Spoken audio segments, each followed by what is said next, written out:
പാർലമെന്റിലും നിയമസഭയിലും സ്ത്രീകൾക്ക് തുല്യ പ്രാതിനിധ്യം ഉറപ്പാക്കണമെന്ന് ആവശ്യപ്പെട്ടുകൊണ്ട് കഴിഞ്ഞ 4-5 മാസമായി കേരളത്തിൽ സജീവമായി പ്രവർത്തിച്ചു വരികയാണ് തുല്യ പ്രാതിനിധ്യ പ്രസ്ഥാനം.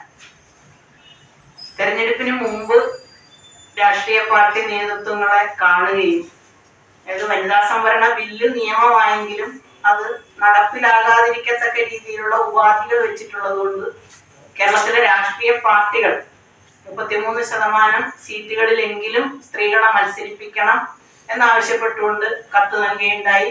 രാഷ്ട്രീയ പാർട്ടി നേതൃത്വങ്ങളെ പലതവണ കാണുകയുണ്ടായി. സ്ത്രീ നേതൃത്വങ്ങളെ കണ്ട് ഈ ആവശ്യം ഉന്നയിക്കേണ്ടതിന്റെ പ്രാധാന്യം ബോധ്യപ്പെടുത്തുകയുണ്ടായി. പക്ഷെ അതോടെ 1 ലക്ഷത്തോളം പേരുടെ ഒപ്പ് ശേഖരിച്ചുകൊണ്ട് കേരളത്തിലെ ഒരു ചരിത്ര പ്രധാനമായ സംഭവം എന്നുള്ള നിലയിൽ പെൺ മെമ്മോറിയൽ സമർപ്പിക്കുകയുണ്ടായി. അതൊക്കെ ഒരു മാധ്യമ പ്രവർത്തകർ എന്ന നിലയിൽ നിങ്ങളുടെയൊക്കെ ശ്രദ്ധയിൽ വന്ന കാര്യമാണ്.